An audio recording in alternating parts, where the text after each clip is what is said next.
தமிழக வெற்றி கழகத்தினர் நிறைய பேர் இந்த மாதிரி தான் மீடியாக்களில் தற்குறித்தனமாக பேசுகிறாங்க. அந்த வீடியோக்களை சோசியல் மீடியாக்களில் எடுத்து போட்டு எல்லாரும் வைரல் பண்ணிகிட்ருக்காங்க. தமிழக வெற்றி கழகத்தினர் தற்குறிகள் தான் அப்படின்னு சொல்லி நிறைய பேர் அடிக்கடி வீடியோ போடுறத பார்க்க முடியுது. அப்படி தான் ஒரு வீடியோவுக்கு டைட்டில் வச்சு ஒரு வீடியோ ஒன்று அப்லோட் பண்ணியிருந்தாங்க. யார் தற்குறின்னு இந்த வீடியோவை பார்த்தீங்கன்னா தெரியும் அப்படின்னு சொல்லி நம்மளும் அந்த வீடியோவை பார்த்தோம். அது ஒரு தொலைக்காட்சியோட விவாத நிகழ்ச்சி. அதில் தமிழக வெற்றி கழகத்தின் சார்பில் காமேஷ்னு நினைக்கிறேன் அவர் பேர், அவர் பங்கேற்றிருந்தார்.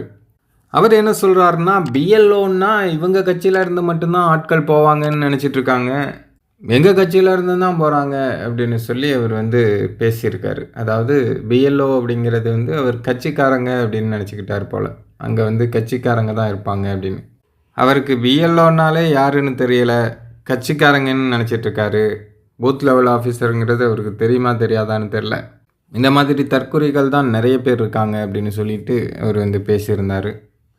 இவர் சொல்றத பார்த்தா அந்த ஆபீசர்ஸ் பிஎல்ஓ ஆபீசர்ஸ்லாம் இவங்க கட்சியில மட்டும் தான் போற மாதிரி சொல்றாங்க. கிடையாது, தாவேக்கால இருக்கிற எல்லாரும் போய் பார்த்துட்டு இருக்காங்க. பிஎல்ஓ தேர்தல் அதிகாரி, பிஎல்ஓனா அவர் கட்சிக்காரன்னு நினைச்சிட்டாரு. யாரு? தாவேக்கா. அதான் சொன்னேன், தாவேக்கா எப்படிப்பட்டது, பிஎல்ஓனா யாருன்னா கட்சி ஆள் நினைச்சிட்டு இருக்காரு.